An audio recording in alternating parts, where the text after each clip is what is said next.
புது வில்லன் இதில் அறிமுகமாகிறாரு தமிழ் சினிமாவுக்கு. தாக்கூர் அனூப் சிங். நாங்கள் கேள்விப்பட்டோம் அவர் மிஸ்டர் வேர்ல்டு கூட அப்படின்னு. நீங்களும் ரொம்ப ஒரு ஃபிட்னஸ் இன்ட்ரெஸ்ட் உடையவங்க.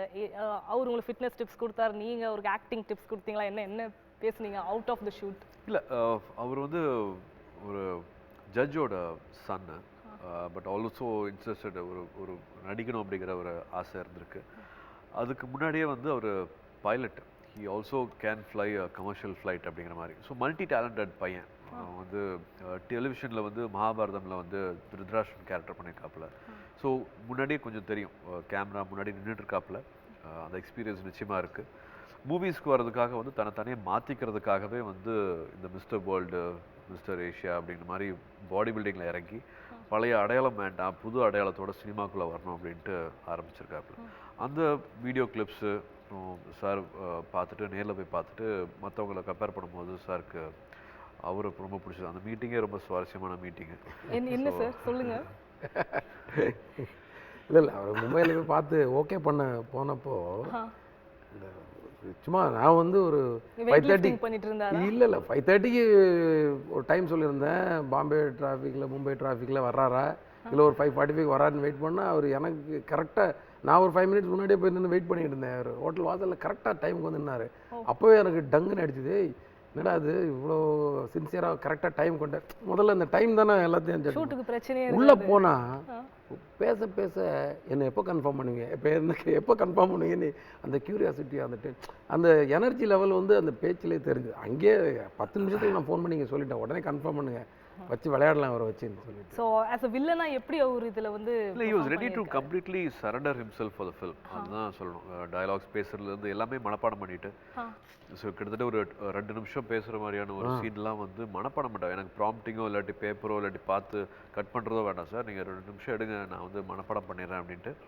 உங்களை திடீர்னு வந்து இப்போ மராத்தி பேசுவேன்னா எப்படி பேசுவீங்க, நீங்கள் ஏதோ ஒரு குஜராத்தி பேசுவேன் எப்படி பேசுவீங்க, அந்த மாதிரி தான் அது. டப்புன்னு வேறு மாதிரியான ஒரு லாங்குவேஜ், சென்டென்ஸ் ஃபார்மேஷனே வேறு, ஹிந்திக்கும் தமிழுக்கும் டோட்டலாக வேறு. ஸோ புரிஞ்சுட்டு பேசுறது இல்லாமல் வந்து ரொம்ப மெனக்கிடணும் அதை பேசுறதுக்கு. ஸோ அதெல்லாம் வந்து முதல் தமிழ் படம் அவருக்கு. அது எல்லாத்தையுமே பண்ணி யூனிட் எல்லாருமே கிளாப் பண்ணாங்க. ஃபிசிக்கலாகவும் சரி, கிளைமேக்ஸ் ஃபைட்டில் வந்து பேர் பாடியாக விழுகணும், படணும், எந்த கார்டோ இல்லாட்டி பேடிங்கோ எதுவுமே போட முடியாது. Every thing was ready. Like நம்ம கொஞ்சம் கூட வந்து யோசிக்க வைக்கல, ஐயோ இவரை வந்து கஷ்டப்படுத்துகிறோமே, ஒன் மோர் கேட்கலாமா அப்படிங்கிற மட்டும் இல்லாமல் இல்லை ரெடி வாங்க போகலாம் அப்படின்ட்டு. I think it should pay off. மற்ற படங்களும் சரி, மற்ற லாங்குவேஜ் படத்தில் சரி, இதுக்கப்புறமா புக் பண்ணுறவங்க சரி, ஐ திங்க் அவருக்கு ஒரு பெரிய ஒரு ஃபியூச்சர் காத்துட்ருக்கு. இந்த கதையில் அவர் மட்டும்தான் வில்லனா இல்லை சோட்டா வில்லன்ஸ் நிறைய பேர் இருக்காங்களா சார்? நிறைய பேர் இருக்காங்க. சரத் சக்சனா இருக்காரு, அது இல்லாமல் நிறைய பேர் 40 ஆர்டிஸ்ட் இருக்காங்க. எல்லாரும் இப்போ நிறைய வில்லன்கள் இருக்கு. நிறைய சின்னதாக நிறைய. அவங்களுக்கு போலீஸ் படம் போது நிறைய மிஷன்ஸ் இருக்கும், நிறைய ஆக்டிவிட்டிஸ் இருக்கும், நிறைய மாண்டேஜஸ் இருக்கும். ஒன்று கனெக்ட் பண்ணி அத்தனை பேர் வந்துட்டு இருப்பாங்க, போயிட்டு இருப்பாங்க. ஆனால் அந்த துரசிங்கம் கேரக்டர் மட்டும் அந்த ரூட்டில் கரெக்டாக ட்ராவல் ஆகிட்டு இருக்கும். சரத் பாபு சார் இருக்காரு, I think of course Nassar sir, எல்லாருமே இருக்காங்க. ஸோ அப்போ ஸ்டண்ட் சீன்ஸ் நிறைய நாங்கள் படத்தில் எதிர்பார்க்கலாம். இன்ட்ரெஸ்டிங் ஸ்டண்ட் சீன்ஸ் சொல்லுங்கள். ஏன்னா இதில் ஃபைட் மட்டும் இல்லை, நிறைய ஃப்ளைட் சீன்ஸ்லாம் பார்த்தோம் நாங்கள். I think Kanal Kannan sir master பண்ணியிருக்காரு, அன்பு அறிவு பண்ணியிருக்காங்க. ஒரு ஃபைட்டும் கிட்டத்தட்ட ஒரு மாஸ்டர் வச்சு பண்ணலாம் அப்படிங்கிற மாதிரி தேவையும் இருந்துச்சு. வேறு ஸ்டைல் தேவைப்பட்டது. அதுக்கு தனியாக ஒரு ஸ்க்ரீன் பிளேன்னு சொல்கிற மாதிரி வந்து ஒரு ஃபைட் ஆரம்பித்து எப்படி போகும், இந்த கிராஃப் இப்படி போகும், அப்படி போகும், இப்படி பண்ணலாம், ஃபினிஷிங் இப்படி கொடுக்கலாம் அப்படிங்கிற மாதிரி அதுவும் கிட்டத்தட்ட எழுதப்பட்டது. சில டைம் வந்து ஷூட்டிங் ஸ்பாட் போயிட்டு லெஃப்ட்டில் குத்து, ரைட்டில் குத்து, மேலே வந்து நோ ஒரு பஞ்ச் கொடுங்க, கடைசியில் இப்படி ஃபினிஷ் பண்ணிக்கலாம் அப்படிங்கிற மாதிரி ரேண்டமாக போகும்.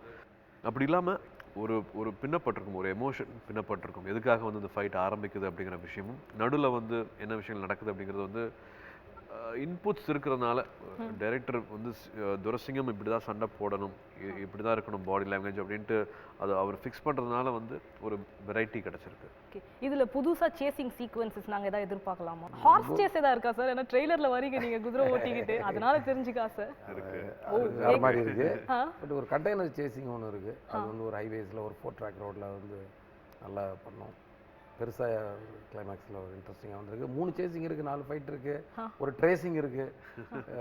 தேடுறது மட்டும் சேஸ் பண்ணாமல் தேடுறது ஒருத்தர், அந்த மாதிரி விஷயங்கள் நிறையா இருக்குது. உங்களுக்கு ஒவ்வொன்றும் ஒவ்வொரு மூடில் இருக்கும். ஆனால் 4 ஃபைட்னா 4 ஒரே மாதிரிலாம் இருக்காது. ஒன்று வந்து ஒரு நல்லா ஸ்ட்ராங்காக ஸ்டைலிஷாக ஒன்று இருக்கும், ஒன்று வந்து எமோஷனலாக இருக்கும், இன்னொன்று வந்து கோமா மட்டுமே இருக்கும், இன்னொன்று வந்து ஒரு விஷயத்தை கம்ப்ளீட் பண்ணணும், ஒரு விஷயத்தை முடிக்கணுன்ற வெறியோட இருக்கும். 4 ஃபைட்னா 4 விதமாக இருக்கணும்னு சொல்லி ஒரு டிஸ்கஷன்லேயே நாங்கள் டிசைட் பண்ணி மாஸ்டர் கூட உட்காந்து பேசி இந்த ஃபைட் இப்படி இருக்கும், இது இப்படி தான் முடியும், இதெல்லாம் விஷயங்கள். அதுக்கு அடுத்து வர்ற சீன், முன்னாடி வர்ற சீனு, அவங்களுக்குள்ளே ஒரு போட்டி மாதிரி ஆயிடுச்சு. இந்த ஃபைட்டோட அடுத்த ஃபைட் நல்லா வரணும் அப்படிங்கிற மாதிரி ஒரு போட்டி. அது மாதிரி ஒரு ஓகே.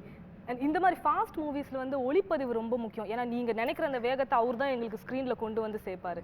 ஸோ பிரியன் சார், ஆஸ்தான பிரியன் சார் தான் அதுக்கு. எங்களுக்கு தெரிஞ்சுக்க ஆசை. நிறைய சீன் நீங்கள் வந்து ஓடிக்கிட்டே இருப்பீங்க கையில் துப்பாக்கியோட. அவர் எப்படி சார் சைடில் கேமரா தூக்கிட்டு ஓடிக்கிட்டே இருப்பாரா? ஓடிக்கிட்டு இருப்பாரு, துப்பாக்கியில் ஒரு கேமரா ஒட்டி விட்டுருப்பாரு. ஒரு 6 கேமரா இருக்கும் இங்கே சுற்றி. எந்த கேமரா நடிக்கிறது ஒரு சேலஞ்ச் தான் இருக்கும். அதில் கிட்டத்தட்ட அவ்வளோ ஃபுட்டேஜ், அதான் எவ்வளோ பார்த்து எப்படி எடிட் பண்ணாங்க அப்படிங்கிற மாதிரி சொல்லணும்னா சொல்லிட்டே இருக்கலாம். அந்த இதில் இப்போ எங்களுக்கு வந்து எங்களோட டார்கெட் வந்து ஒரு நம்பர் ஆஃப் டேஸை ஃபிக்ஸ் பண்ணி அதுக்குள்ளே வந்து இந்த சீனுக்கு இவ்வளோ டைம்னா அந்த சீனு வந்து அந்த டைமுக்குள்ளே எவ்வளோ ஷார்ட்ஸ் எடுத்துக்கிறது, அவ்வளோ ஷார்ட்ஸ் எடுத்தால் தான் ஃபாஸ்ட்டாக கட் பண்ண முடியும். இப்படிலாம் கால்குலேஷன் இருக்குது. இதுக்கு வந்து 17 லட்சம் அடி ஷூட் பண்ணியிருக்கோம். இது வந்து டிஜிட்டல் இருக்கிறதுனால தான் முடியுது. இல்லைன்னா 1.25 லட்சத்துக்கு மேலே போனால் ஞானவேல் சார் உதைப்பார். அது ஒரு விஷயம். 17 lakhs இவ்வளோத்தையும் ஷூட் பண்ணது வந்து சும்மாலாம் அவருக்கு தெரிஞ்சு ஷூட் பண்ணியிருக்கிறாரு. படத்துக்கு 14,000 feet வேணும். ஒரு படத்துக்கு வந்து 14,000 feet தான் நீங்கள் பார்க்குற ஃபுட்டேஜ்.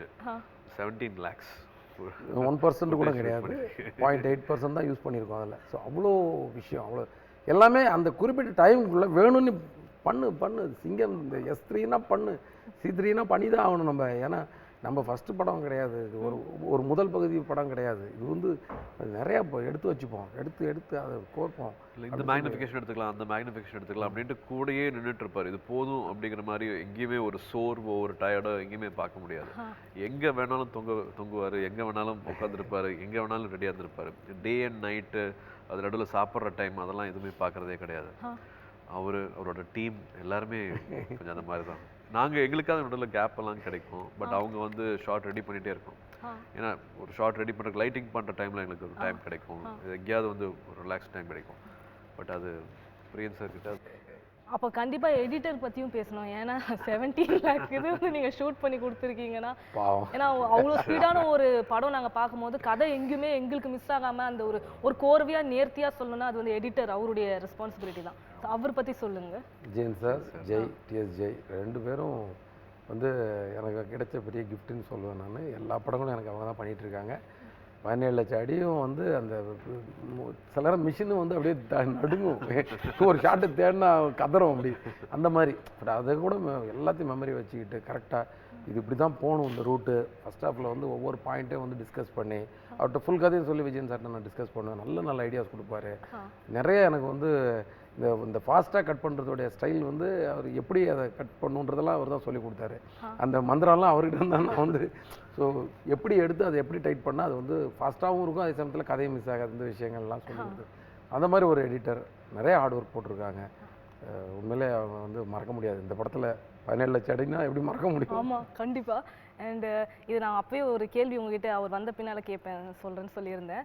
துரை சிங்கமுடைய அந்த லுக், அது வந்து அதாவது ஒரு விருமாண்டி மீசை, வீரப்ப மீசை மாதிரி அந்த சிங்கம் சூர்யா மீசைன்றது has become a brand by itself. யாராவது இந்த மாதிரி மீசை வச்சுட்டு போனாலும் நாங்கள் தான் சொல்லுவோம் சிங்கம் சூர்யா மீசை அப்படின்னு. ஸோ நீங்கள் அந்த ஃபஸ்ட்டு சிங்கம் எடுக்கிறதுக்கு முன்னால் துரை சிங்கம்னா இப்படி தான் இருக்கணும் அப்படின்னு சார் வரைஞ்சு எடுத்து வந்தாரு. என்னோட ஃபோட்டோ வச்சு ஒரு டிராயிங், பென்சில் டிராயிங் மாதிரி போட்டு சார், நம்ம கதிர் சார், ஆர்ட் டைரக்டர் கதிர் சார்லாம் வச்சு, ஏன்னா ஞாபகம் இருக்குது ஸ்டுடியோ கிரீன் ஆஃபீஸில் வந்து வேறு டிஃப்ரெண்ட் மிஷன்ஸ் வச்சுக்கிட்டு இது ஃபோட்டோவில் பார்க்க நல்லா இருக்குது, பட் முகத்தில் நம்ம வச்சு பார்க்கும்போது எது நல்லா இருக்குங்கிறது தெரியல, நம்ம ஒன்றா பண்ணுவோம் அப்படின்ட்டு ஒரு மீசையாக வச்சு பார்த்தீங்களா? ஒரு 3 மீசையாக அப்படி கொஞ்சம் ஒதுக்கி பார்த்து எவ்வளோ நேரம் ப்ராசஸில் ஒன்று எகிரிச்சுன்னா முடிஞ்சது கதை முடியாது. திஸ் இஸ் நாட் ஒட்டு மீசை, நெஜ மீசை இது பண்ணி எப்படி அவன் கஷ்டப்பட்டு உழைச்சா ஒட்டு மீசை. சிங்கிள் பிளேட்ல கற்றுக்கிட்டாங்க எப்படி ஷேவ் பண்ணுறதுன்ட்டு. ரோட்ல எல்லாம் பண்ணுவாங்களே ஒரு சிங்கிள் பிளேட் வச்சுட்டு பார்ப்பீங்க இல்லையா, அதெல்லாம் நான் கற்றுக்கிட்டேன். சிங்கிள் பிளேட்ல தான் பண்ணிட்டு நானே பண்ணிப்பேன். ஓ வா, ஓகே. அண்ட் லுக்ஸ் பற்றி பேசும்போது சூர்யா வந்து is not just a hero for us, you're very stylish hero. எங்களுக்கு உங்களுடைய அந்த ட்ரெஸ்ஸிங் சென்ஸ் எல்லாமே வந்து கேர்ள்ஸ் அண்ட் பாய்ஸ் எல்லாருமே அட்மையர் பண்ணுவோம், இமிடேட் பண்ண ட்ரை பண்ணுவாங்க பசங்கள்லாம். ஸோ உங்களுடைய அந்த ஸ்டைல் லுக்குக்கு do you want to give credit to anyone? அதாவது உங்களை தாண்டி யாராவது ஒரு ஸ்டைலிஸ்ட் இருக்காங்க, இல்லை ஜோதிகா மேம் தானா? எங்களுக்கு தெரிஞ்சுக்க ஆசை. ஃபர்ஸ்ட் ஆரம்பிக்கணும்னா வந்து என்னோட fans girl fans female fans தான் வந்து லெட்டர் போட்டு அப்போ இருந்து அதான் லெட்டர் போட்டு நான் 20 வருஷம் சொல்லிட்டீங்களே அதெல்லாம் உண்மையெல்லாம் சொல்கிறேன். லெட்டர்லாம் வரும் முதல்ல வந்து இங்கிலாந்து லெட்டர்லாம் இருக்குது, மலேசியா சிங்கப்பூர் லெட்டர்லாம் வரும். அந்த லெட்டர்லலாம் நான் படித்து பார்த்துருக்கேன். இப்படி பண்ணாதீங்க அப்படி பண்ணுங்க, இவங்க இப்படி பண்ணுறாங்க அவங்க அப்படி பண்ணுறாங்க அப்படின்ட்டு ஒரு பெரிய அட்வைஸ் மழையாக வந்து கொட்டும். ஸோ அதுலேருந்து கொஞ்சம் பெட்டர் ஆச்சு அந்த டைமில். அஃப்கோர்ஸ் ஜோ வந்து நிறையா மாற்றிருக்காங்க. ஜோ வந்து இது நல்லா இருக்கும் அப்படிங்கிற மாதிரி சொல்லியிருக்காங்க. பாம்பே எப்பவுமே வந்து நிறையா ஃபாலோ பண்ணுவோம் இல்லையா, மேலே இருந்து தான் அப்படியே கீழே ஃபாலோ பண்ணிட்டு இருப்போம். வெஸ்டர்ன்லேருந்து கொஞ்சம் பாம்பேலேருந்து அப்புறமா வந்து சவுத்துக்கு கொஞ்சம் சில பேர் ஃபாலோ பண்ணுவாங்க. ஸோ அங்கே போகும்போது வந்து வேறு எக்ஸ்போஷர் கிடச்சிது. Of course she corrected with colours and fitting இந்த மாதிரி இருக்கலாம் அப்படிங்கிறது போட்டு பார்த்தா தெரியும். Also when you are in a relationship, when you are in falling in love with somebody, you want to be good, look handsome for presentation வந்து கொஞ்சம் better presentation இருக்கணும், கொஞ்சம் மெனக்கெடுவோம். ஸோ அது நடந்துச்சு. அண்ட் அஃப்கோர்ஸ் மூவிஸ் வரும்போது வந்து நிறைய costume designers also done lot of important work. நான் பார்த்ததெல்லாம் திங்கிற ஓனா இல்ல,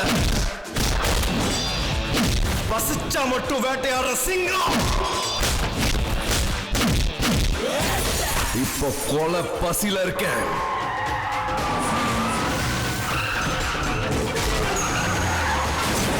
எது கிடைச்சாலும் வேட்டையாடுங்கிற வெறியில இருக்கேன். எதிரில எவன் வந்தாலும் ஏறி மிதிச்சு போயிட்டான்.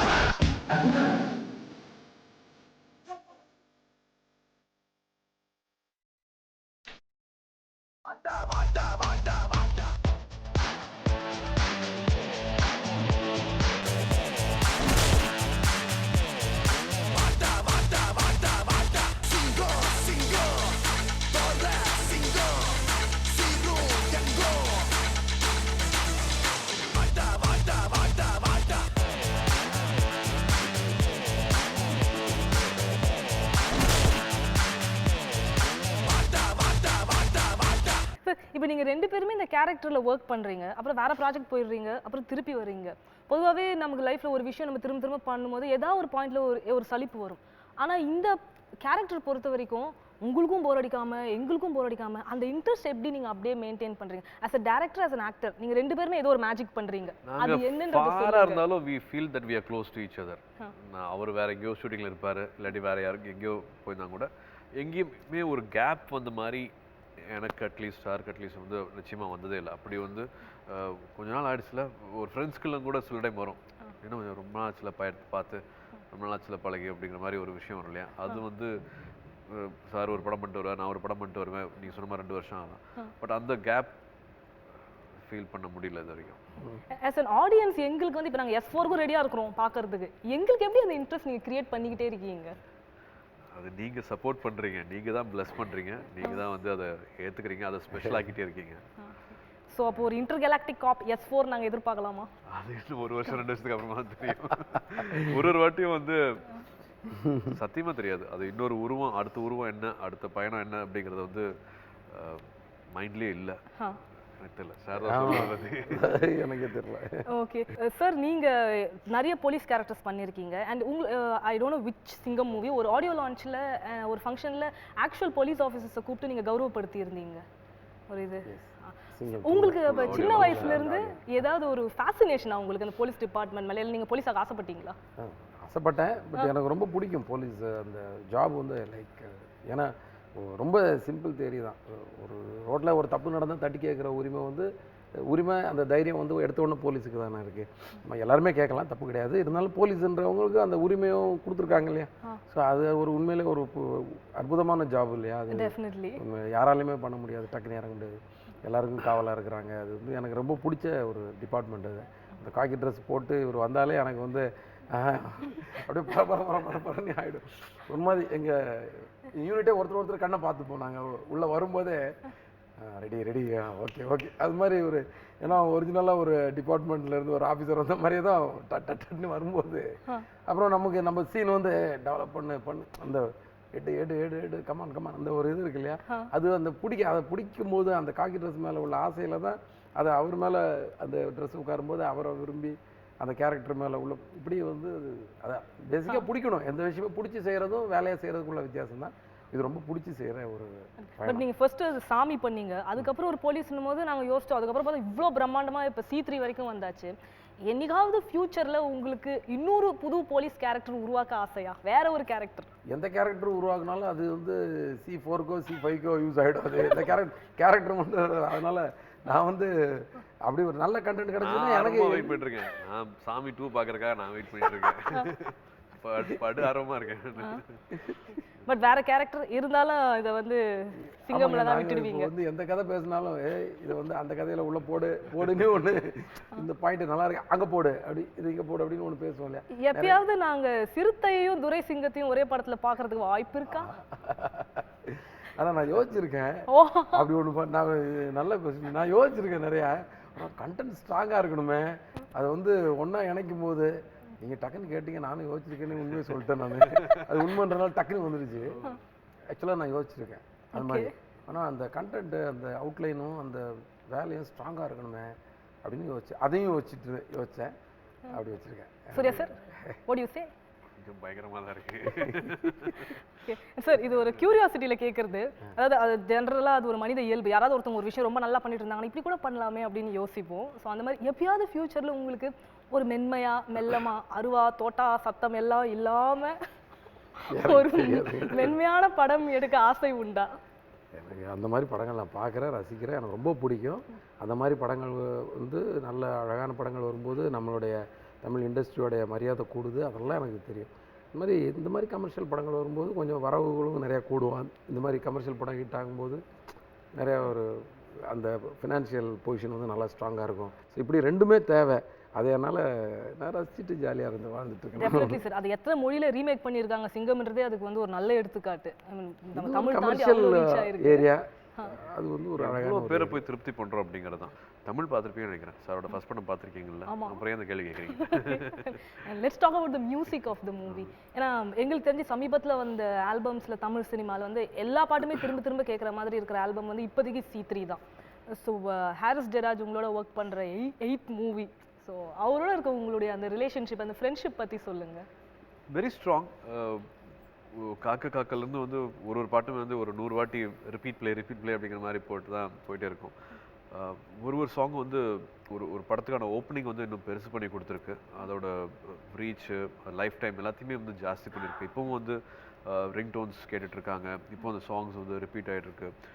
என்னை பற்றி எங்கேயாவது வந்து எங்கேயோ இன்ட்ரடியூஸ் பண்ணணும் அப்படின்னா வந்து இந்த பாட்டு ஞாபகம் இருக்கா அப்படின்ட்டு சொல்கிறவங்க இருக்காங்க. காலேஜ் பண்ணாலோ இல்லாட்டி வேறு எங்கேயாவது ஒரு ஃபங்க்ஷன் பண்ணாலோ எங்கேயாவது கிளிப்பிங்ஸ் பண்ணும்போது அந்த சாங் கிளிப்பிங்ஸ் தான் வந்து அவங்களுக்கு டப்புன்னு கிடைக்குது, அதை போடுறாங்க. ஸோ என்னோட அடையாளத்தில் நிச்சயமாக ஹாரிஸ் ஜெயராஜ் சார் அவரோட பாடல்கள் வந்து ரொம்ப முக்கியமான ஒரு இடம். கண்டினியூஸாக ஒரு 7-8 ஃபிலிம்ஸ் வந்து பேக் டு பேக் சக்ஸஸ் வரும்போது எல்லாமே வந்து அவரோட மியூசிக் வந்து கூடவே இருந்திருக்கு. ஸோ ஒரு சின்ன இடைவேளைக்கு அப்புறமா, பிரேக் அப்புறமா மறுபடியும் சார் கூட சேர்ந்து ஒர்க் பண்ணுறது வந்து வெரி ஹாப்பி. வேட்டை அப்படின்னு போட்டு ஒரு ட்ரெய்லர் ஆரம்பித்தார். அப்போயே ஐயோ இது இன்னும் புதுசாக வேறு மாதிரி இன்னொரு கலர் இருக்கே அவருக்கு அப்படிங்கிற மாதிரி இருந்தது. ஆல் த சாங்ஸ், படத்தோட ரீரெக்கார்டிங், மறுபடியும் இன்னொரு பரிமாற்றம் பார்ப்பீங்க சாரோட, ஹாரிஸ் சாரோட. ஓகே. அண்ட் சார், நீங்கள் அவருடைய ஒர்க் பண்ணுற 4th மூவி, பட் ஒரு பெரிய கேப்க்கு அப்புறம். ஸோ இந்த படத்துக்கு இசைன்னு கேட்டும்போது அவருடைய ரியாக்ஷன் எப்படி இருந்தது? இல்லை, அதான் அவர்கிட்ட நான் சொன்னது வந்து நீங்கள் உங்கள் பாடலில் நீங்கள் கண்டிப்பாக தெரிவிங்க. ஆனால் அதில் ஒரு லோக்கலாக ஒரு விஷயங்களும் இருக்கணும், உங்களுடைய விஷயங்களும் இருக்கணும், உங்களுடைய டெக்னாலஜி அந்த விஷயங்களும் இருக்கணும். அப்படிங்கிற போது அந்த வேட்டைன்ற அந்த தீம் மியூசிக்லாம் போட்டு அசத்திட்டார். 9 நாள் ஒரு ரூமு, வெளியே வரல. 8வது நாள் ஒரு 1 ஹவர் வெளில போயிட்டு வந்தார். அதை விட்டு வெளியே வரல. அந்த டியூன் வந்து அவ்வளோ போட்டுக்கிட்டே இருந்தார். ரசித்து பண்ணிகிட்டே இருந்தார். அது அந்த வைஃபை சாங்லாம் வந்து அப்படியே அங்கேயே அது போட்டுட்டு, அந்த டியூன் போட்டுட்டு இருக்கும்போதே எனக்கு இது செம்ம நம்பிக்கை வந்துடுச்சு. ஏன்னா அவர் டியூன் போட்டுட்டு இருக்கும்போது நான் கடன்னு எழுத ஆரம்பிச்சிட்டேன். நான் அந்த லிரிக்ஸு அதை டம்மியாக தான் எழுதினேன், இந்த டியூனை சப்போர்ட் பண்ணுறதுக்காக. அந்த சப்போர்ட் பண்ண லிரிக்ஸே ஓகேன்னு சொல்லி அப்புறம் அப்படியே ஃபிக்ஸ் ஆகி அப்புறம் 2 பேரும் சேர்ந்து மாறி ஸ்டுடியோவில் உட்காந்து பேசியே சில விஷயங்களெல்லாம் அதில் ஃபிக்ஸ் பண்ணிட்டோம். அந்த 9 நாள் வந்து ஒரு ஆள் வந்து ஒரு ரூமை விட்டு வெளிலலாம் வராமல் இருப்பாங்களான்னு நினச்சி பாருங்கள். அது ஒரு 8வது நாள் தான் வெளியே ஒரு 2 ஹவர்ஸ் போயிட்டு வந்தார் பேங்காக்கில். அந்த மாதிரி ஒரு ஒர்க் பண்ணார். அந்த ஒர்க்கு நீங்கள் இப்போ சொன்னீங்களே, எல்லா பாட்டும் நல்லா வந்திருக்குன்னு சொன்னீங்களே, அதில் வந்து ரொம்ப சந்தோஷமாக இருக்குது. வெரி ஹார்ட் ஒர்க் அண்ட் ரொம்ப பிளான்டு ஒர்க். ஒவ்வொரு சாங்கும் ஒவ்வொரு இடத்துக்கு போய் சேரணுன்றதில் ரொம்ப குறியாக இருந்து ஒர்க் பண்ணார். அதே மாதிரி சக்ஸஸ் ஆகிருக்கு. அண்ட் நீங்க சொல்லும் போது நிறைய பேர் நோட் பண்ணியிருப்பாங்க. ஏன்னா டைரக்டர் ஹரி வேகம் இதெல்லாம் எங்களுக்கு தெரியும். ஆனா நீங்க ஒரு சிறந்த பாடலாசிரியர்ன்றதை நாங்க அடிக்கடி மறந்து போயிடுறோம். இதுலயே 3 சாங்ஸ் எழுதிருக்கீங்க. நீங்க ஏற்கனவே வேல்லாம் ஒற்றை கண்ணால எல்லாம் கூட சார் எழுதுனது. தப்பா சொல்ல எல்லா சாங்லயும் சாரோட டச் கொஞ்சம் இருக்கும். இல்ல ஒய் ஒய் ஒய் வைஃபை அது லைன் எல்லாம் என்ன என்னை சுத்தி ரைஃபிள் எக்கச்சக்க ரைஃபிள் என்னை சுத்தி லைஃபிள் இதெல்லாம் எழுதுறது இவ்வளோ ஒரு பிஸி இதுல உங்களுக்கு எங்க சார் நேரம் கிடைக்குது? இல்லை அதான் அந்த 9 நாள் நேரம் தான். ஒரு டியூன் போட போட நமக்கு எங்கள் வேலை கிடையாது, உட்காந்து ஒன்று நோட் பண்ணி எழுதுறது அந்த மாதிரி. மற்றபடி எனக்கு வந்து எந்த பாடலாசிரியருடைய இதையும் வந்து வேலையும் கொடுக்கணும். எனக்கு அந்த பாடலாசிரியர் எழுத விட்டு அவங்களை டார்ச்சர் பண்ணுறது எனக்கு இன்ட்ரெஸ்ட்டு. ஏன்னா நம்மளே வந்து எழுதி அதில் மாட்டிக்கிறத விட அவங்கள எழுத விட்டு நம்ம இன்னும் நிறையா அவங்ககிட்ட இருந்து நல்லது வாங்கணுன்றது தான் என்னுடைய ஆசை. சூழல் சில நேரத்தில் வந்து சில வார்த்தைகள் போட்டு அது வந்து அது மாதிரி ஆகிடுதே தவிர ரொம்ப இன்ட்ரெஸ்ட்லாம் கிடையாது பாட்டு எழுதுறது. ஓகே சூர்யா சார், இது வந்து உங்ககிட்ட கேட்கணும் ரொம்ப நாளாக ஆசை. அது ஒரு உங்களுடைய பாடல்கள் ஆல்மோஸ்ட் 90%க்கும் மேலே எல்லாமே ஹிட் ஆகுது, பாப்புலர் ஆகுது. அது எப்படி உங்கள் படத்தோட இசை அண்ட் சாங்ஸில் நீங்கள் எந்த அளவுக்கு இன்வால்வ் ஆகுறீங்க? சத்தியமாக நான் போகிறதே இல்லை, அந்த பக்கமே போகிறது இல்லை. பாட்டு கேட்டோன்னே ஒரு பொக்கே அனுப்புவேன், இல்லாட்டி ஃபோன் பண்ணி தேங்க்யூ சொல்லுவேன். அதோட சரி, நம்மளோட இன்வால்மெண்ட் அது மட்டுமே தான். ஸோ ஐ ஜஸ்ட் எப்பவும் போல் ஒரு ஃபேன் வந்து ஒரு ஆல்பம் வந்துட்டு இருந்தால் வெயிட் பண்ணிருப்பாங்க இல்லையா, இன்னைக்கு அந்த ஒரு ஆடியோ ரிலீஸ் ஆகுது, இன்னைக்கு இந்த படத்தோட ஆடியோ வரப்போகுதுன்னு அந்த மாதிரி வெயிட் பண்ணிட்டு இருப்பேன். அவ்வளோதான் தெரியும். ஓகே, இதோட சாங்ஸ் எங்கே ஷூட் பண்ணீங்க அது கொஞ்சம் ஷேர் பண்ணுங்க. ரொமேனியாவில் போயிருக்கோம், ரொமேனியாவில் ஷூட் பண்ணியிருக்கோம். வைஃபை அது என்ன சாங்? அண்ட் முதல் முறை நெஞ்சில் ரொம்ப அழகான மெலடி, அது ரொமேனியாவில் ஷூட் பண்ணோம். இந்த ஃபாரின் ஷூட்ல எனி இன்ட்ரெஸ்டிங் எக்ஸ்பீரியன்ஸ் ஏதாவது நடந்ததா நீங்க ஷேர் பண்ற மாதிரி? மெமரபிள் எக்ஸ்பீரியன்ஸஸ் ஏதாவது? ஜார்ஜியா நல்லா இருந்துச்சு. அங்கே இருக்கிற லோக்கல் டீம், அங்கே இருக்கிற ப்ரொடக்ஷன் டீம் வந்து தே சர்ப்ரைஸ்ட் அஸ். அங்கே இருக்கிற ஜார்ஜியன் லேடி தான், இந்தியன் கூட கிடையாது. பட் நம்மளோட ஆர்ட் பிடிக்கும், நம்மளோட கல்ச்சர் பிடிக்கும் அப்படின்ட்டு நம்ம சாங்ஸ் எல்லாம் ஃபாலோ பண்ணி வச்சுட்டு வரும்போதே வந்து பரதநாட்டியம் ட்ரெஸ்லாம் போட்டு தான் எங்களை ரிசீவ் பண்ணாங்க 2 பொண்ணுங்க. ஸோ ஏதோ ஃபேன்சி ட்ரெஸ்லாம் பண்ணுறாங்க போல இருக்குது, நம்ம ட்ரெஸ் எல்லாம் பிடிக்கும் போல் இருக்குது அப்படின்ட்டு அதோட சேர்த்து ஃபோட்டோ சேர்த்து எடுத்து thanks nice of you to know welcome as like this அப்படிங்கிற மாதிரி அனுப்பிச்சு விட்டோம். பட் கடைசி நாள் வந்து எங்களுக்கு ஸ்பெஷலாக வாங்க we have to thank you, ஒரு சின்ன ஸ்மால் கெட் டுகெதர், ஒரு டின்னர், ஜார்ஜியன் ஃபுட்டு சாப்பிட்லாம் வாங்க அப்படின்னு சொல்லிட்டு கூட்டிகிட்டு போனாங்க. சடனாக பார்த்தா டப்புன்னு ஓப்பன் பண்ணால் அந்த சின்ன வாண்டுங்க பொண்ணுங்க வந்து இந்தியன் மியூசிக்கு, இந்தியன் டான்ஸு அப்படி ஆடினாங்க. அது எப்படி இந்தியன் டீச்சர்ஸ் கூட கிடையாது, வெறும் வீடியோவில் பார்த்து, டிவியில் பார்த்து, படத்தில் பார்த்து கற்றுக்கிட்டு ஒரு 4 சாங், அஃப்கோர்ஸ் ஹிந்தி எல்லாமே, தமிழ் எல்லாமே கலந்து பண்ணாங்க. பட் அப்படி ஒரு எனர்ஜி, அப்படி ஒரு டான்ஸ் வந்து நான் பார்த்ததே இல்லை. ஸோ நல்லா இருந்துச்சு.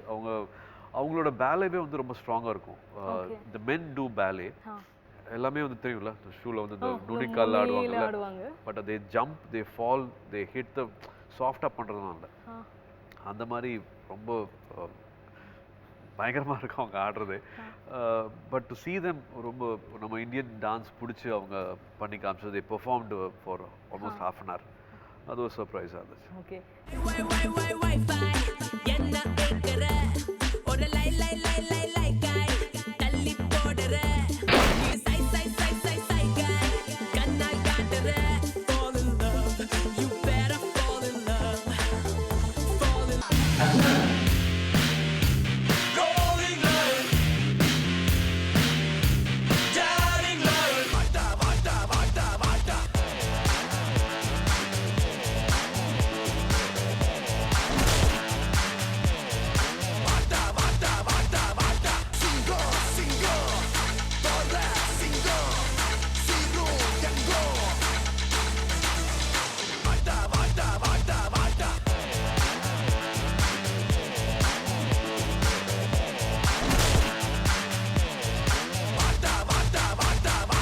ஒரு சீக்வல் क्वेश्चन உங்களுக்காக. நீங்க வந்து லாஸ்ட் டைம் ஜெயா டிவி இன்டர்வியூல வரும்போது நீங்க சொல்லியிருந்தீங்க, அதாவது உங்களுக்கு வந்து முன் கோபம் ரொம்ப அதிகம், அதை வந்து நான் கம்மி பண்ணிக்க ஆசைப்படுறேன் அப்படின்னு. ஸோ இப்போ எந்த அளவுக்கு அதை கம்மி பண்ணியிருக்கீங்க? கொஞ்சம் ஆயிருக்குன்னு நினைக்கிறேன். என்ன சுற்றி இருக்கவங்களை கேட்டால் தெரியும், என்ன கேட்டால் தெரியாது. கோவம் வந்து அப்படியே கண்ட்ரோல்லே இருக்குன்றது எனக்கு தெரியும். ஏன்னா அது கோவத்துக்கு காரணம் வந்து எல்லாம் கரெக்டாக இருக்கணுமே, கரெக்டாக பண்ணுமே. அது எப்போதுமே வந்து ஒரு சேலஞ்ச் தானே ஷூட்டிங் ஸ்பாட்டுன்றது. நான் ஷூட்டிங் ஸ்பாட்டில் தான் நிறைய பார்க்குறேன். அதனால் ஸோ கரெக்டாக இருக்கணுமே அந்த கோவம் தான். ஆனால் அதை வெளியே காட்டிடக்கூடாதுன்றதுல வந்து நானும் சொல்லுவேன், நீங்கள் காட்டிடாதீங்க, நீங்கள் காட்டினா ரொம்ப உடஞ்சிருவாங்க எல்லாரும், நீங்கள் அப்படியே அமைதியாக இருந்துருங்க, அப்படியே இருந்துருங்க அப்படி சொல்லுவேன் நான். எனக்கு அடிக்கடி ரிமைண்ட் பண்ணிக்கிற விஷயம் தான். அதெல்லாம் சொல்கிற மாதிரி நான் பர்ஃபெக்ட்லாம் கிடையாது, பெட்டர் பண்ணிகிட்டே இருக்க ட்ரை பண்ணுறேன். ஓகே. அண்ட் அதே மாதிரி நீங்கள் அப்போ சொன்னீங்களா உங்களுடைய குட்டி பையன் வந்து கூகுள் பாட்டு கேட்டு ஒரே விஜய் சார் ஃபேனாக இருக்கான், டான்ஸ் ஆடிக்கிட்டு இருக்கான்னு. இப்போ வைஃபை மாற்றிட்டோம்ல. ஓகே. ஸோ வைஃபை பாடுறாங்க, டான்ஸ் ஆடுறாங்க. அவர் எவ்வளோ ஆர்வமாக இருக்காங்க குட்டி C3க்காக. இது வெரி மச் இன்ட்ரெஸ்ட் இல்லை. காரில் போகும்போது உட்காந்த உடனே அந்த பாட்டு தான் போடணும் அவங்களுக்கு. ஸோ ஷூட்டிங் ஸ்பாட்லாம் வந்திருக்காங்க. அதே நான் உட்காந்த பெஞ்சில் சேர்லாம் உட்காந்துட்டு ஃபோட்டோ எடுத்திருக்காங்க. என்னோட கன்னெல்லாம் வச்சுட்டு ஃபோட்டோலாம் எடுத்திருக்காரு. So he's been waiting. Action ஃபிலிம்னா பசங்களுக்கு எப்பவுமே பிடிக்கும். This is very special. அப்போ தான் பிறந்தாருன்னு நினைக்கிறேன் அவர். தேவ் பிறக்கும் போது வந்து எல்லாருமே வந்து குட்டி சிங்கம் பிறந்துருச்சா அப்படின்ட்டு எல்லாருமே கேட்டுட்டு இருந்தாங்க. So not related to C3, but since you have kids movie watching age and நீங்க பசங்க 2லாம் ப்ரொடியூஸ் பண்ணியிருக்கிறீங்க, ஏன் தமிழ் சினிமாவில் குழந்தைகள் படங்கள் அவ்வளோவா வர்றதில்லை? இப்போ நாங்களே சின்ன வயசுல வந்து அதாவது ஒரு மைடியர் குட்டி சாத்தான் மாதிரி இப்போ எப்படி யூத் போய் ஜாலியாக சிங்கம் பார்க்குறாங்களோ அது மாதிரி ஜாலியாக பசங்க போய் என்ஜாய் பண்ணுற. நீங்கள் ஒரு முன்னணி டைரக்டர், நீங்கள் ஒரு முன்னணி ஆக்டர், ஸோ நீங்கள் வந்து ஆடியன்ஸ் எங்களுக்கு உங்களுடைய ஒப்பீனியன் சொல்லுங்கள். இல்லை ஆக்சுவலாக ரொம்ப கம்மியாயிடுச்சுன்னு சொல்லலாம், இல்லவே இல்லைன்னு சொல்ல முடியும். இப்போ பசங்கன்னு ஒரு படம் பண்ணாங்க, அதை வந்து பசங்க 2 ஜி வந்து ப்ரொடக்ஷன் பண்ணார். அதுவும் ஒரு குழந்தைங்களோட உட்காந்து அழகாக குழந்தைங்க எல்லாருமே என்ஜாய் பண்ணி பார்க்குற ஒரு படம் தான். அந்த மாதிரி அங்கங்கே வந்துட்டுருக்கோம். நிறைய வெரைட்டி ஆகிடுச்சு இல்லையா? இப்போ நம்ம சினிமா வந்து நிறைய வெரைட்டிஸ் ஆகிடுச்சு. அதில் வந்து குழந்தைங்களுக்கு மட்டுமே பார்க்குற படம் எடுத்தாச்சுன்னா அது வணிக ரீதியாக எப்படி இருக்குமோன்னு தெரியாமல் அந்த கன்ஃபியூஷனில் எல்லாம் கம்மி பண்ணிட்டாங்களா என்னன்னு தெரியல எனக்கு. பட் கரெக்டாக எனக்கு ஆன்சர் பண்ணவும் தெரியல. அதனால நான் சார் கிட்ட இதுவும் கேட்டிருந்தேன், அதாவது பெண்கள் மையப்படுத்தியும் ரொம்ப கம்மியாக வருது, எங்களுக்கு வந்து ரொம்ப இமோஷ்னலாக கூட வேணாம், ஒரு சார்லிஸ் ஏஞ்சல்ஸ் மாதிரி பெண்களை வச்சு படம்லாம் எடுக்கணும் அப்படின்னு நீங்கள் யோசிச்சிருக்கீங்களா? எனக்கு நான் ப்ரொடியூசர் டைரக்டர் கமர்ஷியல் டைரக்டருங்க. எனக்கு வந்து ஒரு ஹீரோ கூட ஒரு ப்ரொடியூசர் காம்பினேஷனில் போனால் ப்ரொடியூசரை எப்படி சேஃப்டி பண்ணுறது, ஹீரோ எப்படி தூக்குறது, அவ்வளோதான். அப்படி ஒவ்வொரு சீன்லேயும் வந்து அப்படி தூக்கி நிறுத்துவேன். இதை தவிர வேறு எதுவுமே எனக்கு தெரியாது. எனக்கு அதுக்காக நான் அதுவும் ரொம்ப தெரியும்லாம் நான் சொல்லலை, அப்படி தெரியும்னு நினச்சிட்டு ஒரு ஸ்ட்ராங்காக ஒரு வேலை செஞ்சிட்ருக்கேன், அவ்வளோதான். மற்றபடி இப்படி அப்படி எடுக்கணும்னு தெரியல எனக்கு. And it's a long journey. நீங்கள் 2 பேரும் 6 ஆரம்பிச்சு அப்புறம் இப்போ வரைக்கும் வந்திருக்கீங்க. ஸோ நீங்கள் 6ல் பார்த்த அந்த சூர்யா அண்ட் இப்போ C3யோட சூர்யா என்ன டிஃப்ரென்ஸ் பார்க்குறீங்க? ஒரு டிஃப்ரென்ஸ் இல்லை, அதே அதே டென்ஷன், அது நல்லா வரணுமேன்ற அதே சந்தேகம் ப்ளஸ் கோவம் ப்ளஸ் அதுக்கு போடுற வந்து ஒரு ஸ்ட்ரெயின், எடுத்துக்கிற ஸ்ட்ரெயின், அதுக்கு பண்ணுற ப்ரிப்ரேஷன், எதுவுமே எனக்கு தெரிஞ்சு எந்த மாற்றமும் இல்லை. அவர்கிட்ட நீங்கள் ரொம்ப அட்மையர் பண்ணுற ஒரு விஷயம், இது நம்ம இப்படி இருக்கலாமே அப்படின்னு என்ன ஒரு குணம் அவர்கிட்ட நீங்கள் ரொம்ப விரும்புகிறீங்க? முதல்ல கேட்ட கேள்விக்கு வந்து என்னென்னா சின்சியாரிட்டி, அது வந்து ரொம்ப பிடிச்ச விஷயம். இன்னொன்று நான் இது பண்ணணுங்கிறது நிறையா பேருக்கு ஹெல்ப் பண்ணணும், நிறையா பேருக்கு இதாக இருக்கணும், எல்லாரும் பார்த்து டக்கு டக்குன்னு துடிக்கிற ஒரு இது இருக்கு இல்லையா, அது எனக்கு கொஞ்சம் கம்மியாயிடுச்சுன்னு நினைக்கிறேன். எனக்கு முன்னாடியெல்லாம் சின்ன வயசுலாம் இருந்துச்சு, இப்போது ரொம்ப ஏதோ நமக்கு நம்ம வேலையை மட்டும் பார்த்துட்டு போகிறோமோ. நான் ஒரு நாள் சொல்லியிருக்கேன் ஜிக்கிட்டே, என்னால் எதுலேயுமே என்னை நினச்சிக்க முடியல. ஒரு நாள் சொன்னேன் நான், பட் நீங்கள் இவ்வளோ பிஸி இதில் கூட இவ்வளோ பண்ணிகிட்ருக்கிறீங்க, ரொம்ப சந்தோஷமாக இருக்குது. அப்படி இல்லை சார், ஒரு 10 பேர் இருக்காங்கன்னா அந்த 10 பேரை வந்து விடவே மாட்டார். 10 பேர் எங்கே போனாலும் எங்கே ட்ராவல் பண்ணாலும் என்ன நடந்தாலும் அவங்க வந்து ஒர்க் நடந்துகிட்ருக்கா, நம்மளால அந்த ஒரு 10 ஃபேமிலி இருக்காங்கன்னா அந்த 10 ஃபேமிலி வந்து தே ஆர் ஏபிள் டு பெனிஃபிட்டாக. ஒருத்தவங்க வளரும் போது அவங்கள சுற்றி இருக்கிற 10 பேர் வளரணும், அதுதான் உண்மையான வளர்ச்சி அப்படின்னு யாரோ சொல்லி நான் கேள்விப்பட்டிருக்கேன். ஸோ அட்லீஸ்ட் அந்த 10 பேர் தான், அந்த 10 பேராவது பண்ணுறாங்கன்னு பார்த்தா அது நிச்சயமாக நான் தெரிஞ்சே அந்த 10 பேர் 15 பேர் வந்து ரெகுலராக அந்த ட்ராவல் நான் என்னால் பார்க்க முடியுது. ஸோ எனக்கு தெரியாமல் நிச்சயமாக நிறைய நடந்துகிட்ருக்கு, அது அமைதியாக சொல்லாமல் இருக்காங்க. அந்த மாதிரி சார் கிட்ட உங்களுக்கு ரொம்ப பிடிச்ச விஷயம் அண்ட் அவர்கிட்ட நீங்கள் கற்றுக்க ஆசைப்படுற ஒரு விஷயம், நம்ம இப்படி இருந்தால் நல்லா இருக்குமே அப்படின்னு எதுவும்? ஃபேமிலி தான் எப்பவுமே வந்து ஊர் கனெக்ட் பண்ணிக்கிறாரு. நான் வந்து என்னோட சொந்த ஊருக்கு போகிறது வந்து சார் அளவுக்கு நான் ஃப்ரீக்வெண்ட்டாக என்னால் போக முடியல, போகிறதில்ல. ஸோ ரெண்டுமே பிரிட்ஜ் பண்ணிக்கிறாரு. மெட்ராஸ் வாழ்க்கையும் சரி, சொந்த ஊருக்கு போகிற நேரம் ஒதுக்குறதும் சரி வந்து சார்கிட்ட நான் இன்னும் கற்றுக்கிறேன். ஏன்னா எங்கள் வீட்டில் ஏதாவது நடக்குது, எங்கள் ஊரில் ஏதாவது நடக்குதுன்னா வந்து அதை ரெப்ரசென்ட் பண்ணுறது வந்து அம்மாவும் அப்பாவுமா தான் இருக்காங்க. நான் என்னோட நேரமோ நான் அடிக்கடி ஊருக்கு போய் அவங்களோட டைம் ஸ்பெண்ட் பண்ணுறது வந்து எனக்கு கம்மியாக தான் இருக்குது. ஸோ அதை நான் சார் மாதிரி மெயின்டைன் பண்ணணும் அப்படிங்கிறது தோணும். நான் நிறைய கொஸ்டின்ஸ் கேட்டேன், ஒரே ஒரு கொஸ்டின் நீங்கள் சார் கிட்ட கேளுங்க, எனிதிங் படம் சம்பந்தமா கேளுங்க இல்ல அவர் பர்சனாலிட்டி கேளுங்க ஏதாவது ஒன்று அவர்கிட்ட கேளுங்க. நீங்க அவர்கிட்ட கேட்க ஏதாவது ஆசைப்பட்டிருக்கீங்களா? இல்லை ஒரு ஒரு படத்துக்காக அதை சொன்ன மாதிரி ஒரு சீனுக்காக வந்து அவ்வளோ எழுதுறாங்க. என்ன இன்ஸ்பிரேஷன் அப்படிங்கிறது தான். புக்ஸா இல்லாட்டி படங்கள் பார்க்குறதா இல்லை சொந்த பந்தங்களா ஊருக்கு போகிறதுனாலயா எங்கே சேகரிக்கிறாரு இந்த மாதிரி ஒரு சீனோ இல்லை இந்த மாதிரி இந்த ஒரு விஷயம் நடக்குதோ எப்படி வந்து ஒரு கேரக்டர் பிஹேவ் பண்ணுறதுக்கு இந்த டயலாக்ஸ்லேருந்து சரி வார்த்தைகள்லேருந்து சரி அஃப்கோர்ஸ் சார் சினிமாவில் ஒர்க் பண்ண அந்த நாட்களே இருக்குது. பட் அல்லாது வெளி வாழ்க்கையிலேருந்து எடுக்கிறாரா அப்படிங்கிறது எனக்கு தெரியல. அது கேட்கணும் எனக்கு அப்சர்வேஷன் தான். ஆக்சுவலாக புக்கெலாம் நிறையா நான் படிக்கிறது இல்லை. படங்கள் பார்ப்பேன், ஓரளவுக்கு நல்ல நல்ல படங்களாக தேடி பார்த்துருவேன். என்னோடய அசிஸ்டன்ஸே ஒரு 10 பேர் இருக்காங்க. ஸோ 10 பேரும் ஒரு 10 விதமான அனுபவங்களை சொல்லிகிட்டே இருப்பாங்க. நிறையா டைம் வந்து நான் அவங்க கூட ஸ்பெண்ட் பண்ணுறேன். ஃபேமிலி மெம்பர்ஸ் கூட இல்லாமல் வேலையை வந்து அவங்க கூட ஷூட்டிங் முன்னாடி நிறையா ஸ்பெண்ட் பண்ணுறேன். ஸோ அவங்ககிட்ட இருந்து நிறையா நடக்கிற விஷயங்களை கேள்விப்படுறது, எதாவது கேள்வி ஞானமாக எதுவும் சொல்லுவாங்க இல்லையா. ஸோ அப்சர்வேஷன் என்ன நடந்தாலும் அது வந்து அதை வந்து வேறு ஒரு ஆங்கிளில் அப்படியே காதில் எடுத்துக்கிட்டே இருக்கிறது தான். அதுதான் படத்தில் ரிஃப்ளெக்ட் ஆகுது. அப்புறம் இந்த டைலாக் எழுதுறது அது இதெல்லாம் வந்து கோவமாக ஏதோ ஒன்று கத்திட்டு அப்புறமா அதை அப்படியே மாற்றுறது வார்த்தையெல்லாம். அதில் வந்து கொஞ்சம் கோவமான கொஞ்சம் கடாமுடா வார்த்தைலாம் வேறு வரும். அதெல்லாம் அப்புறம் உட்காந்து மாற்றி இப்படி. ஸோ மெனக்கெட்டு இதுக்கு வந்து டியூஷன் எடுக்கிறதுலாம் அதெல்லாம் கிடையாது.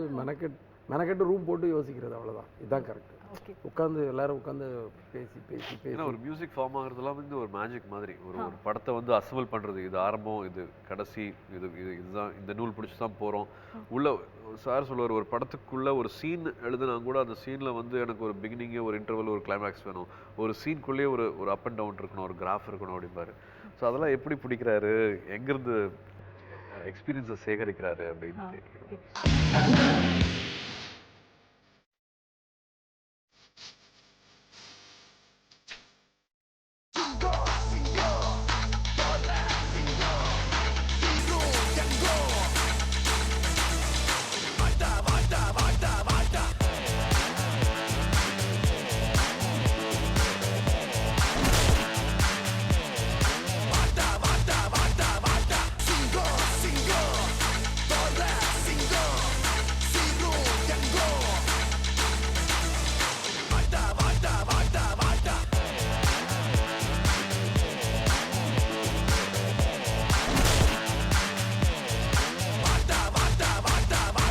சார் நீங்க ஒன் கொஸ்டின் ஹீரோ கிட்ட.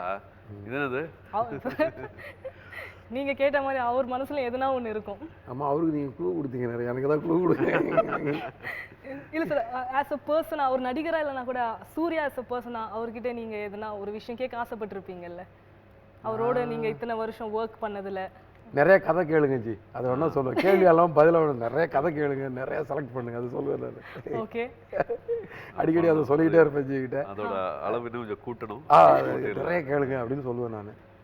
நடுவில் நீங்க சொன்னீங்க அந்த டயலாக்ஸ் அந்த இதெல்லாம். இப்போ நீங்க நிறைய டயலாக்ஸ் எழுதுறீங்க, அதுல வந்து எல்லாமே நீங்க படத்துல யூஸ் பண்ணாம சிலது வந்து டியூ டு டைம் கன்ஸ்ட்ரெயின்ட் நீங்க மிஸ் ஆகியிருக்கும். அந்த மாதிரி C3ல நாங்க மிஸ் பண்ண ஏதாவது டயலாக் சொல்றீங்களா? ஏன்னா நாங்க எப்படியும் படத்துல கேட்க மாட்டோம். ஸோ இப்போ ஞாபகம் இருந்தா சொல்லுங்களேன். அது மிஸ் பண்ணா அது C4க்கு போய்டும், இல்லை சாமி 2க்கு போயிட்டே இருக்கு. அது வந்து என்னைக்குமே வந்து எதுவும் வேஸ்டேஜே கிடையாது இல்லையா கிரியேஷன். அதனால அப்படி எதுவும் ஞாபகமும் இல்லை, எதுவும் மிஸ் பண்ண மாதிரி எனக்கு ஞாபகமும் இல்லை. எடுக்கிறது அதான் ஆச்சரியமே. நான் எடுக்கிறது வந்து இது வேஸ்ட் ஆயிடுச்சு, இது படத்துல வராது அப்படிங்கிறது வந்து எனக்கு தெரிஞ்சல. எனக்கு தெரிஞ்சு இந்த படத்துல அப்படி இல்லை. ஓகே, எடுத்த விஷயம் வராம போயிடுச்சு அப்படிங்கிறது வந்து எனக்கு தெரிஞ்சல. ஓகே, சூர்யா சார்காக சில இந்த 1 or 2 வேர்ட்ஸ் ஆன்சர் பண்ற மாதிரி சின்ன क्वेश्चंस சொல்லுங்க. 20 year ஜர்னி திரும்பவும் சொல்றேன். அது திரும்பி பார்க்கும்போது உங்க மனசுல தோன்ற ஒரு உணர்வு இல்லை ஒரு வார்த்தை என்ன? I am very thankful. ரொம்ப நன்றியோட பார்க்குறேன் இப்படி ஒரு இடம் கொடுத்ததுக்கு. நான் சூர்யாவா இல்லாமல் சரவணனாக இருந்தேன்னா என் வாழ்க்கை என்ன மாதிரி இருந்திருக்கும், இப்போ எவ்வளோ பிளஸ்ஃபுல்லாக இருக்குன்னு பார்க்கும்போது ஐ எம் வெரி தேங்க்ஃபுல். நீங்க ரிஜெக்ட் பண்ற சில ஸ்கிரிப்ட்ஸ் வேற ஒருத்தர் நடிச்சு அது ஹிட் ஆகும்போது நீங்க எப்படி ஃபீல் பண்ணுவீங்க? கடுப்பா இருக்கும். உங்களுடைய 25th மூவி சிங்கம், அந்த மாதிரி 50th மூவி ஒரு C12 இல்ல C13 காசையா? எனக்கு எது தப்பாவே தெரியல. எத்தனை படம் பார்க்கறோம், அது மாதிரி இது ஒரு நம்ம ஊர் Kollywood version of an international cop. நாங்க எத்தனை வேணா பார்க்கறோம். நிச்சயமா அது சலிப்பு இல்லாம பார்த்துப்பாரு சார். ஓகே, அண்ட் சூப்பர் ஸ்டாருக்கு அப்புறம் அவருக்கு தமிழ்ல ரொம்ப பிடிச்ச நடிகர் சூர்யா தான் அப்படின்னு தோனி சொல்லி இருந்தாரு. ஸோ இப்போ அவர் he's retired as a captain, he step down as a captain. So அவருடைய ஃபேன்ஸ்க்கு நீங்க என்ன சொல்ல விரும்புறீங்க? I think he's been an inspiration. Ranchi அப்படிங்கிறது வந்து அந்த ஊருக்கு போனீங்கன்னா தெரியும் என்ன மாதிரியான ஒரு ஊர் அப்படிங்கிறது. நான் அந்த பக்கம் ட்ராவல் பண்ணுறதுக்கான வாய்ப்பு கிடைச்சது. எப்படி நம்ம ஊரில் வந்து ரொம்ப சாதாரண இடங்கள் இருக்குதோ நகரங்களோ அந்த மாதிரியான ஒரு இடம் தான். அப்படி ஒரு இடத்துல இருந்துட்டு ஒரு மெயின் ஸ்ட்ரீமுக்கு வர முடியுது அப்படின்னா ஒரு சூப்பர் ஹியூமன் பவர் வேணும். எல்லா தடைகளையும் தாண்டி எல்லாத்த விட நான் வந்து என்னால் நிரூபிக்க முடியும் அப்படிங்கிறது வந்து confidence, lot of hard work, ஒரே விஷயத்த நம்புறது, சின்சியராக இருக்கிறது அப்படிங்கிற மாதிரி. இல்லாட்டி வந்து அந்த அடையாளம் கிடைக்காது. ஒரு எங்கேயோ இருக்கிற ஒரு மகேந்திர சிங் தோனி அப்படிங்கிறவர் வந்து இந்தியா ஃபுல்லாக ஒருத்தரை பார்க்க வச்சார். இந்தியாவுக்காக போய் கேப்டனாக வந்து இந்தியாவை ரெப்ரசன்ட் பண்ணார். உலக நாடுகள் எல்லாருமே தோனினா வந்து ஒரு மரியாதை வந்துச்சுன்னா, பட் அவர் ஆரம்பித்த இடம் வந்து சாதாரண இடம். ஸோ யாருமே பழி சொல்லிட்டு இருக்க வேண்டாம். நான் இந்த கிராமத்தில் பிறந்துட்டேன், நான் இந்த ஸ்கூலில் தான் படித்தேன், எனக்கு இப்படி தான் அப்பா அம்மா, அதனால் நான் வாழ்க்கையில் பெருசாகலை அப்படின்ட்டு யாருமே அதை ஒரு சாக்காக இனிமேல் சொல்லிகிட்டே இருக்க முடியாது. யார் வேணாலும் எங்கேருந்து வேணாலும் வரலாம். உள்ளுக்குள்ளே இருக்கிற அந்த வெறி மட்டுமே தான், அந்த பேஷன் மட்டுமே தான் அப்படிங்கிறதுக்கு தோனி அவர்கள் பெரிய ஒரு உதாரணம். அக்ரெசிவாகவும் இருப்பார், அதே நேரம் ஒரு சாந்தம் இருக்கும். Captain cool. ஸோ அதை விட்டுருந்து கற்றுக்கணும் எல்லாருமே. நடுவில் நாங்கள் நெட்டில் ஒரு பிக்சர் பார்த்தோம். அதாவது ஜோதிகா மேம் புல்லட் ஓட்டுறாங்க, நீங்கள் அவங்க ஓட்டுற ஹெல்ப் கற்றுக் கொடுக்குறீங்க. இப்போ கற்றுக்கிட்டாங்களா ஓட்டுறதுக்கு? அவங்க ஒரு புல்லட் ராணி ஆகிறதுக்கு நான் ஒரு சின்ன காரணமாக இருந்திருக்கேன், அவ்வளோதான். இது அவங்களே வந்து ஏற்கனவே பைக் ஓட்டுவாங்க, பட் இன்னும் கொஞ்சம் சிட்டிக்குள்ளே ஓட்டுறதுக்காக வந்து நான் கூட இருந்திருக்கேன். ஏற்கனவே மொழி படத்துலலாம் வந்து ஒரு ஹார்லி டேவிட்சன் ஓட்டியிருக்காங்க, பட் சிட்டிக்குள்ளே ஓட்டுறதுக்கான ரெகுலராக போகிறதுக்கு வந்து. இது மூவிக்காகவா இல்லை ஜஸ்ட் ஒரு பர்சனல் இன்ட்ரெஸ்ட்காக கற்றுக்கிட்டாங்களா? மகளிர் மட்டும். ஓகே, பாருங்க. ஓகே. இப்போ இந்த நெட்டில் வந்து கலாய்க்கிறதுன்றது வந்து ரொம்ப அதிகமாச்சு. சிலது ரொம்ப எல்லை மீறி போகுது, அது வேணாம். பட் சிலது இந்த ஒரு மாதிரி ஹார்ம்லெஸ் ஃபன்னாக இருக்கும். இப்போ நாங்கள் கூட ட்விட்டரில் பார்த்தோம், அதாவது சூர்யா நிஜமாலுமே சிங்கமா மாறுற வரைக்கும் அவரை வச்சு ஹரி சார் படம் எடுத்துக்கிட்டே இருப்பாரு. இந்த மாதிரி இந்த மாதிரி விஷயங்க உங்க பார்வைக்கு வருமா? அது பார்க்கும்போது நீங்க எப்படி ஃபீல் பண்ணுவீங்க? பாப்பா, இது வந்து புதுசு கிடையாது. எல்லாருமே we all have to go through that. அது தவிர்க்கவே முடியாது. சில பேர் வந்து நான் நேரில் முதல் படம் ரிலீஸ் ஆகும்போது ஃபர்ஸ்ட் ஷோவே என்கிட்ட சொல்லிட்டு போயிட்டாங்க. அதனால வந்து அது ஒரு புது விஷயமே கிடையாது. கை கொடுத்துட்டு சார் சூப்பராக சொதப்பியிருக்கீங்க சார், அப்படியே மெயின்டைன் பண்ணுங்க சார் அப்படின்னாங்க. ஸோ அதனால் வந்து இது ஒரு புது விஷயமே கிடையாது. இது எல்லாருமே பார்த்துட்டு இருக்கிறது. இன்னொரு மீடியம் இருக்குது அவங்களுக்கு அதை வெளிப்படுத்துறதுக்கு அப்படின்னு நினச்சிக்கிறது தான். செல்ஃப் ஜட்ஜ்மெண்ட் இருக்குது. நல்லது கெட்டது என்னங்கிறது வந்து தெளிவாக பார்க்கக்கூடிய ஒரு சின்ன அனுபவம் கிடச்சிருக்கு. ஸோ நல்லதும் தெரியுது, அவங்க சொல்கிற குறைகளும் வந்து கண்ணுக்கு தெரியுது. ஸோ எனக்கும் என்னோட கரியரில் வந்து பர்சனலாக நான் அட்ஜஸ்ட் பண்ணிக்கிட்டதோ, நான் உணர்ந்ததோ, நான் அதை மாற்றிக்கிட்டதோ வந்து அது மூலமாக எனக்கு நிறையா வந்து ஐ பெனிஃபிட்டட் த்ரூ தட். ஸோ அது எந்த பக்குவத்தில் எடுத்துக்கிறோம் அப்படிங்கிறது தான் ஒரு இண்டிவிஜுவல் பொறுத்து தான் அது. சிவகுமார் சார், சூர்யா, கார்த்தி, ஜோதிகா 4 பேரும் இணைந்து ஒரு படத்துல நாங்க பார்க்கறதுக்கு குடும்ப படம் பண்ண மாட்டோம். ஓகே. கார்த்தி பத்தி இப்போ நீங்க பார்க்கும்போது, அதாவது நீங்க மணி சாரோட ப்ரொடக்ஷன்ல ஆரம்பிச்சு நீங்க நடிச்சு இப்போ அவர் நடிக்கிறாரு. ஸோ அது எப்படி இருக்கு உங்களுக்கு? அது பார்க்கும்போது ட்ரீம். அது மணிரத்னம் சார் டைரக்ஷன்ல நடிக்கிறது வந்து ஒரு வாழ்க்கை லட்சியம் மாதிரி. அது இப்போ அழகா நிறைவேறிட்டு இருக்கு. காற்று வெளியிடை அப்படிங்கிறது படத்தோட டைட்டில். மணி சார் கிட்ட ஒரு அசிஸ்டன்ட் டைரக்டராக க்ரௌட்லாம் ஒதுக்கிட்டு சார் சொல்லுங்கள் சார் அப்படின்ட்டு எங்கேயாவது அங்கங்கே சின்ன சின்ன ஒர்க் பண்ணிவிட்டு அப்படியே இருந்து மணி சாரோட ஒரு பெட்டாகி மணி சார்கிட்ட வந்து எந்த வேணாலும் பேச முடியும் சார், நீங்கள் கோச்சுக்கிட்டாலும் பரவாயில்ல சார் அப்படின்னு நான் அது சொல்கிறேன் அப்படின்ட்டு தைரியமாக போய் சொல்கிற அளவுக்கு அந்த ஒரு இன்னர் சர்க்கிள்குள்ளே போயிட்டு அதுக்கப்புறமா வந்து ஒரு பருத்தி வீரன் ஒரு படம் பண்ணிவிட்டு மணி சாரே பார்த்துட்டு என்னடா பண்ணியிருக்கேன் அப்படின்ட்டு மணி சார் ஃபீல் வெரி ப்ரவுட். இப்போ வரைக்கும் வந்து அந்த அழகான ரிலேஷன்ஷிப் இருக்குது. ஒரு அசிஸ்டன்ட் டைரக்டர் ஒரு டைரக்டர் ரிலேஷன்ஷிப், ஒரு ஆக்டர் டைரக்டர் ரிலேஷன்ஷிப் வேறு, ஒரு அசிஸ்டன்ட் டைரக்டர் ரிலேஷன்ஷிப்புங்கிறது ரொம்ப அழகான விஷயம். இப்போ ஒரு அசிஸ்டன்ட் டைரக்டராக இருந்துட்டு ஒரு ஆக்டராக அந்த செட்டுக்குள்ளே பண்ணுறது வந்து he's enjoying every day, every moment வந்து என்ஜாய் பண்ணிட்டு இருக்காப்புல. இப்போ படம் முடிஞ்சுது, ஸோ டப்பிங் நடந்துட்டுருக்கு அந்த படத்துக்கு. Okay, thank you so much both of you. ரொம்ப அழகாக எல்லாமே இன்ட்ரெஸ்டிங்காக நிறைய விஷயங்கள் ஷேர் பண்ணீங்க.